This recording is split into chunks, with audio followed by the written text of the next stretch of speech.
Praise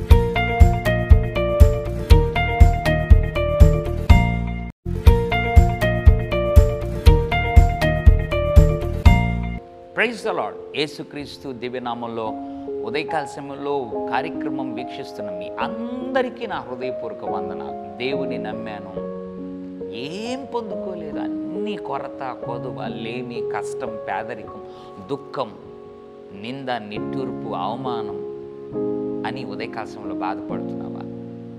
దేవుని నమ్మని వాడు చాలా అభివృద్ధి అయిపోతున్నాడు. నా స్నేహితులు కొంతమంది దేవుని నమ్మలేదు, కానీ నాకంటే గొప్పగా సంపాదిస్తున్నారు, ఇల్లు కడుతున్నారు, కార్లు కొంటున్నారు. రకరకాలుగా లోకంలో వారు నాకంటే అన్ని విధాలుగా హెచ్చించబడుతున్నారు. దేవుని ఆశ్రయిస్తూనే ఉన్నా, ఏం లేదే, ఖాళీ అయిపోయాను అనుకుంటున్నావా? దేవుని బిడ్డలారా, ఈరోజు నీ పరిస్థితి అలా ఉండొచ్చు. వాక్యం అంటుంది, కీర్తన 34వ అధ్యాయం 10వ వచనం, సింహపు పిల్లలు లేమిగలవై ఆకలిగొను, యెహోవాను ఆశ్రయించు వారికి ఏ మేలు కొదువై ఉండదు. ఎంత అద్భుతమైన మాట అండి.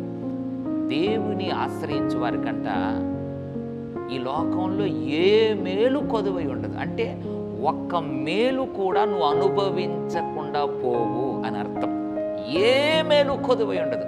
కానీ ఒక సమయం వస్తుంది, ఈరోజు నీవు ఎక్కడైతే ఖాళీ అయిపోయావో, ఎక్కడైతే నీ జీవితం ఎంప్టీ అయిపోయిందో, లేమి, కరువు, కష్టం గుండా కుటుంబం అంతా నడిపించబడుతూ ఉందో, దేవుడు అంటున్నాడు, నువ్వు నన్ను ఆశ్రయించావు, నీకు ఇక ఏ మేలు కొదువై ఉండకుండా నడిపించే బాధ్యత నాది అని దేవుడు వాగ్దానం చేస్తున్నాడు.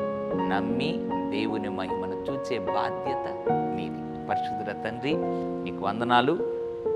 యెహోవాను ఆశ్రయించే వారికి ఏ మేలు కొదువై ఉండదని వాగ్దానం చేశావు. అవును ప్రభువా, ఎంతమంది అయితే నిన్ను నమ్మారో, ఆశ్రయించారో, ఇంతవరకు అయ్యో అది కొదువా, ఇది కొదువా, అది లేదు, ఇది లేదని బాధపడుతున్నారో, వారందరికీ ఇక మీదట ఏ మేలు కొదువై ఉండక నడిపించబోతున్నందుకు వందనాలు చెల్లిస్తూ యేసు నామములో ప్రార్థిస్తున్నాను తండ్రి. ఆమెన్. God bless you.